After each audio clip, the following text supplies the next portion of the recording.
A young man who worked for me in development in 1984. I sent him down to the book fair to see the new books that were coming out. He came back with this book from the Naval Institute Press, and it was The Hunt for Red October. So I took it home and I had it on my night table. I contacted the press. The press referred me to an agent here who was representing this new writer, Tom Clancy. And I began to negotiate an option for the rights to the book. The book, I believe, came out in Europe before it came out in the States, and I happened to be working in England, and I read it and loved it and wanted to make a movie out of it. But I was like a week too late to try to option it. And this new fellow got there first. I optioned the rights and the right to see any subsequent books and use any subsequent characters that were used in the original book. That was the thing that I remember most, was the saturation of Clancy's books in the culture at that time. I mean, that was when he was, you'd be in the first-class cabin of a plane, and 8 out of 10 people on the plane were reading a Tom Clancy novel. There was something I smelled about the novel that I thought was underneath what Clancy put together, and that was that it was Treasure Island. John McTiernan was directing Predator. So I went over to, I believe it was Fox, with Ned Tannen, who was then running production at Universal. We looked at some footage, we came back and hired him. I was working at Paramount, and I had just finished Presidio and Beverly Hills Cop 2. And Ned Tannen said to me, "Why don't you do The Hunt for Red October?" I didn't know what The Hunt for Red October was, so I read the book. And after I read the book, I saw there were a lot of problems in terms of turning it into a movie. It's very intimidating when you look at that book, just in terms of the scope of it and the size of it, to reduce it to one simple human story. Tom could describe a pencil for 3 pages. You know, he made a government-issued pencil. It would have been impossible to put all the information in the book in the screenplay. And I just had an intuition about what Clancy had done. When John McTiernan first came aboard, he had a vision of the script which was much closer to the book. And I went in there and said, "Larry, I like your screenplay very much. I don't want to use any of it." And we sat and talked through it. And Larry had a large enough heart that he just let go of the story that he told. And we just started on a different one. I'd gotten quite friendly with Kevin Costner, and I went to Kevin about playing Jack Ryan, but Kevin was up to his neck and very enthusiastic about doing this Buffalo movie. And I said, "You'd rather do a Buffalo movie than a submarine movie?" We then decided we would go looking for an actor who was up and coming and build a movie star with this role, because it was a star-building role. The next thing you know, I got a phone call to go to Paramount to meet with McTiernan and with Mace. So we flew him out, we read him, McTiernan loved him, and we decided we'd take a chance on the young Alec Baldwin. It was kind of incredible, because that's the first really big film and the first big part in the film I ever played. Alec could memorize pages upon pages of dry dialogue. When they asked him to stand up in that boardroom, all those admirals and generals who were trying to figure out whether the Red October was up to no good or whether they were defecting from the Russian Navy. All that Alex says, he memorized it overnight. And I said, this guy is a super brain. I remember where I was talking to John, and we shot the scene where I go into the water to get picked up and brought onto the submarine. I said to John, you need a shot of me hanging from this helicopter. So I think I said to him, wouldn't it be cool if you had a shot of me where the camera was in the door of the helicopter looking down at me hanging there, and we disengage the pin and you see me fall away from the camera into the water. And I just said it to him, theoretically. And John said, yeah, that would be a good shot. Let's try to do that. And he said, would you do that? I said, yeah, I'd love to. Alec is really, really a committed actor. And there is nothing that Alec won't do in order to make something believable and in order to make it good. When we did the film, you know, like any film, you want to go and see for yourself. And you want to see what people's attitude about what they do is really like. If you want to make your characters believable, you go and find those people, you spend time with them, you hang out with them. I went to Washington and they set me up with a couple guys who were CIA information specialists. I have no idea how I was cast in the role, except great fortune, you know, good luck. James Earl Jones, of course, didn't read for us, but he was a very key player for us because the minute James Earl decided to come on this film, every major actor in California said that they'd love to play in it. Greer was always what you call a modest-sized character, a bit part. I don't know why Admiral Greer is black and not, you know, Hispanic or Asian or I have no idea.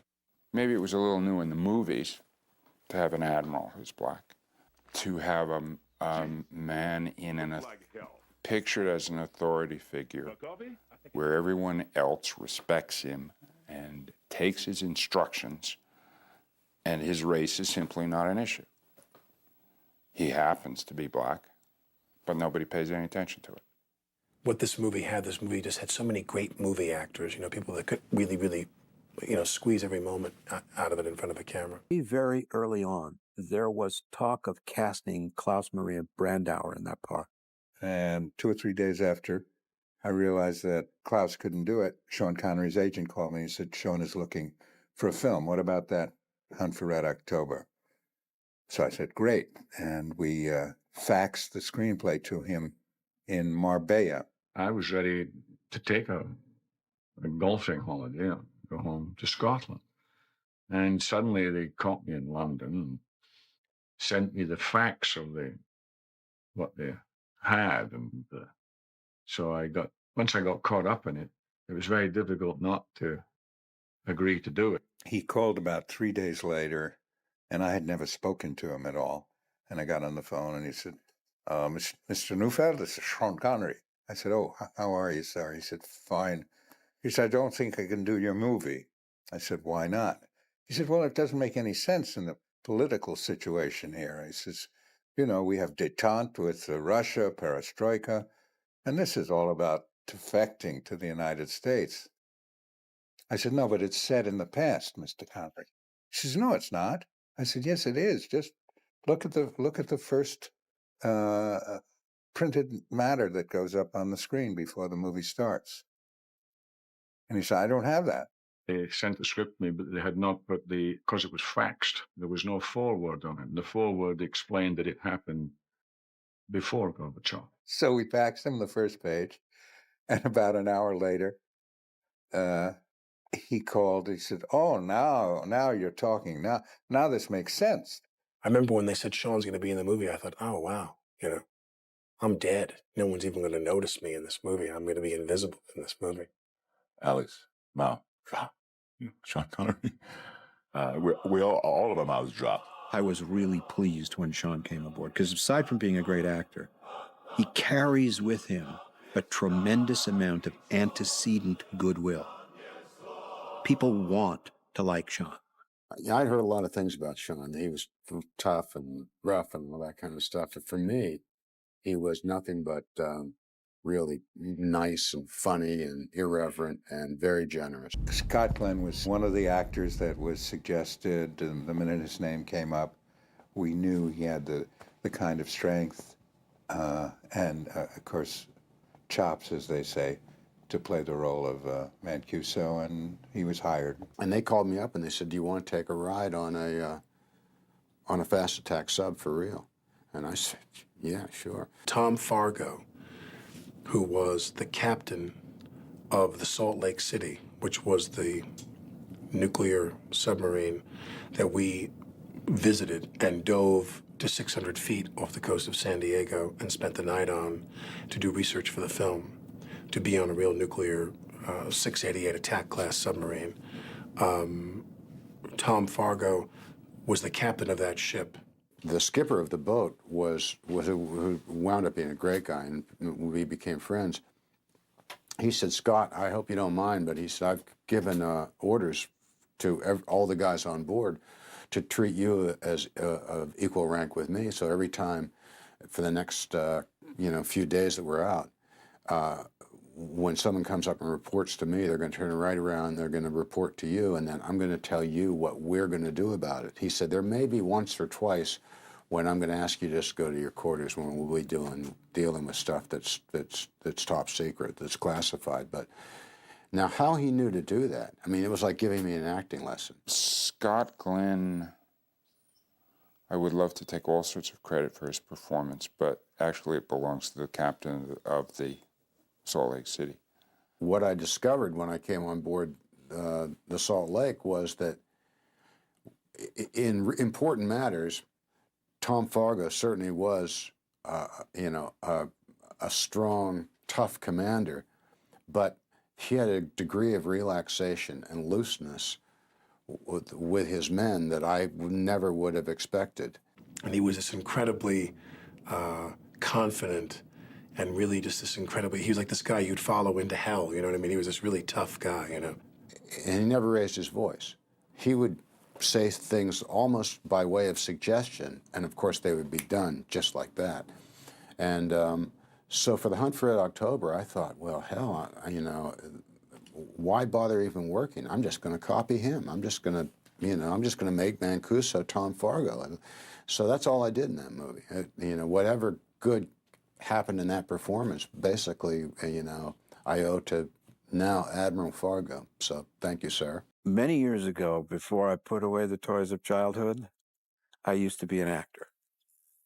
And one of the ways that I write, I have always done this, is I play all the parts. I get up, walk around the room, and shout as Jack Ryan or walk as Ramius, whatever. And while we were doing it, John kept looking at me and he said, I want you should play the Cobb. Then come after the movie was cast and everything, I saw a call sheet. And I still hadn't talked to John about it, and I looked at the call sheet, and there was my name after the Cobb. The writer, I tried to write myself into every other scene that I could find. You had to look at real submarines first and look see what they look like. And the first thing I noticed is that basically you hit your head wherever you go on a submarine. We did build, and that was really absolutely amazing. The whole deck and the con tower of the Russian submarine was built in Long Beach. They wouldn't let us take it outside the breakwater, which, since I built it to stage the whole submerging scene and the men getting off the ship and all of that, it made it kind of difficult if we didn't have any wake, any surf at all, or supposedly a storm in the North Atlantic. I got this bunch of boats, and I had them drive in circles around us in order to make a wake. And we had other boats with big fog-making machines. The promise was that we had, as a crew member and as a camera operator, we had to be on the deck as it was going down again. When the ship goes down, when they see the American cruise ship approaching, those pumps are not really high-tech piece of equipment. And we thought it was going to go relatively slowly. So we had the whole camera crew, several cameras and equipment on the deck. And all of a sudden that whole thing went and everything was in the water. The cameras disappeared to the bottom of the ocean.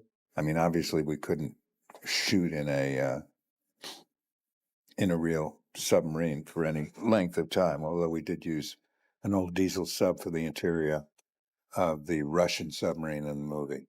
It is claustrophobic in an actual submarine, but there's only so much that you can do with a camera. The only thing that I really wanted to do, and I was convinced it was very important, is when you're inside submarines and you cut from one submarine to the other submarine, they all look so similar that I had to find a way that the audience would instantly know, here in the Dallas, now in the Red October, because quite often you're on the back of people's heads, so you don't know yet who the characters are.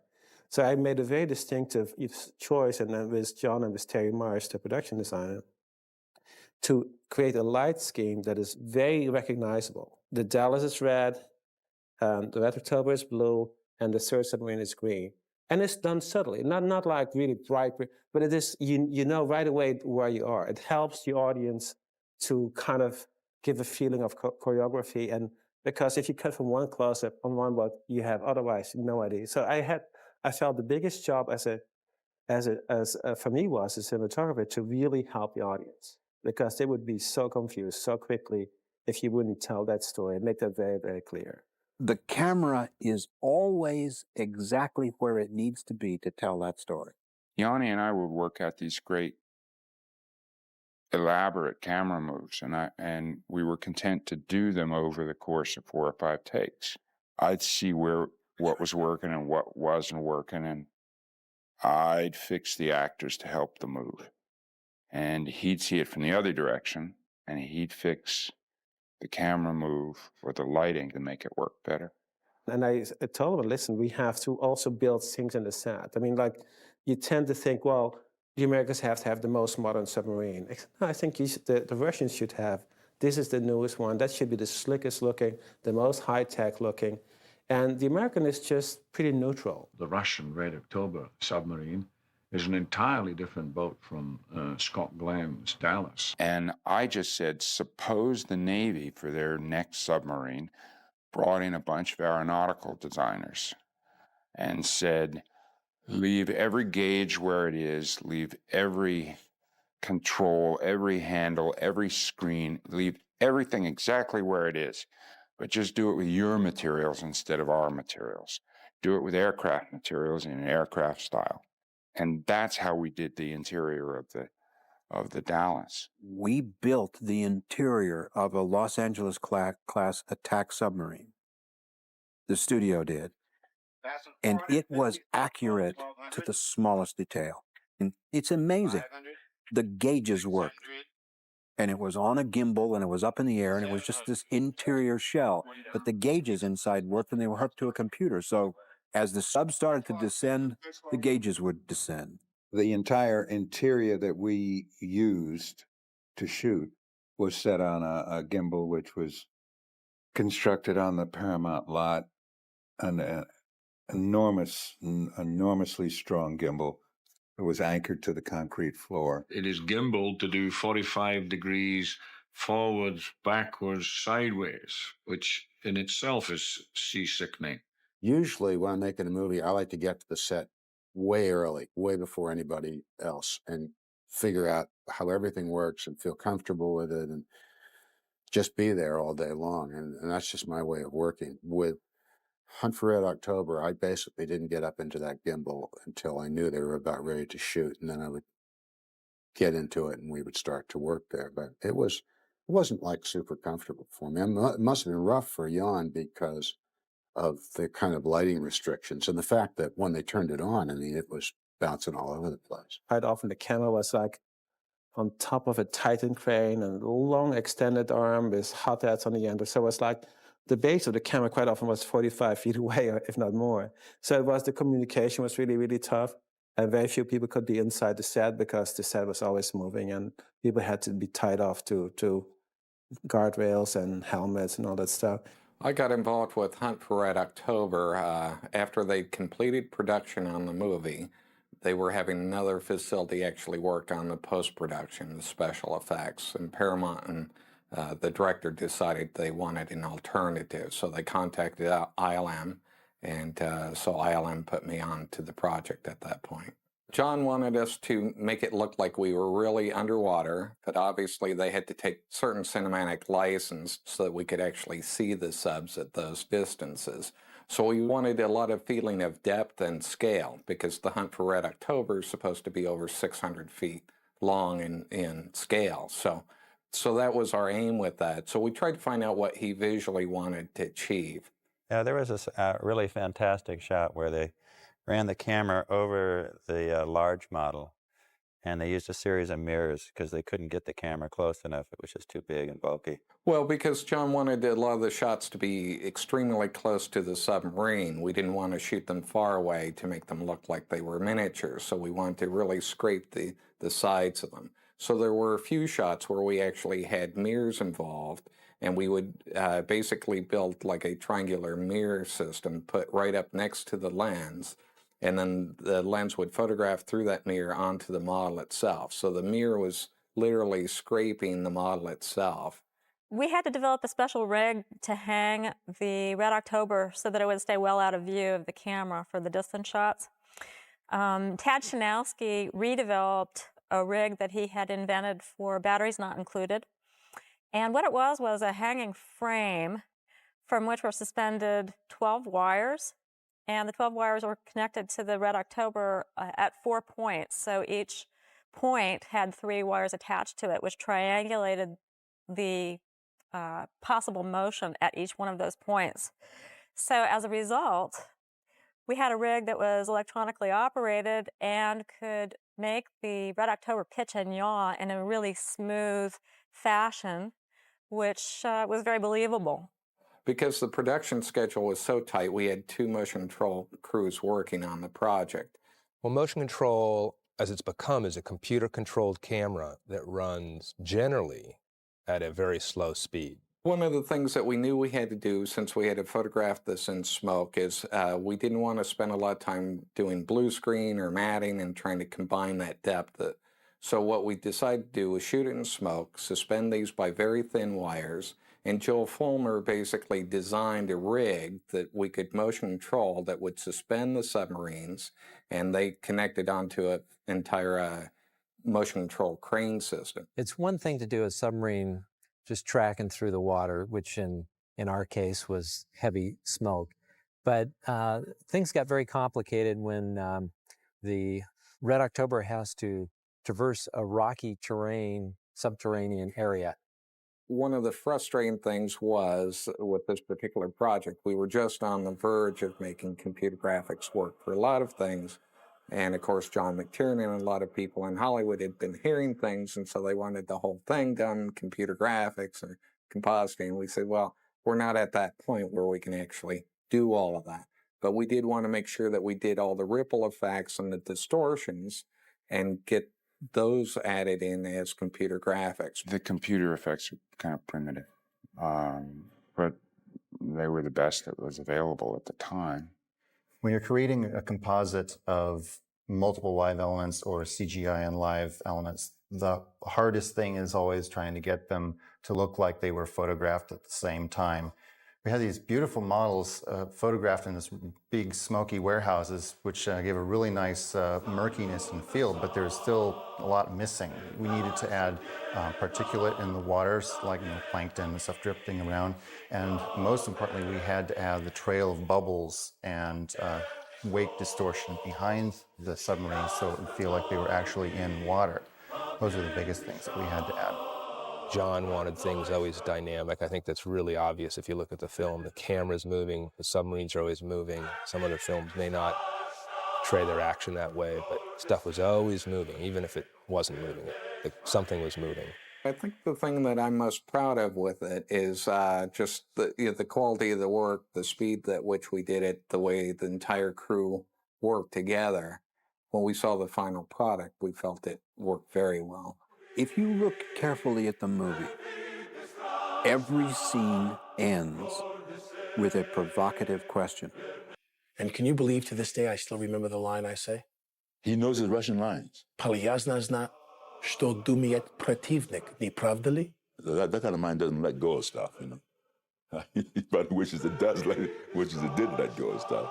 This was like the big event in my life, because I did this movie, and after this movie, I got offered, other movies. The script and the way it's filmed and the way it's directed is quite unique, and it feels very modern. There's not one shot that feels old in this whole movie. We've done 13 movies. That was the best time I have ever spent with a director. Submarine movies generally, which deal with brave men in confined circumstances under enormous pressure, that makes for what can be great movie drama.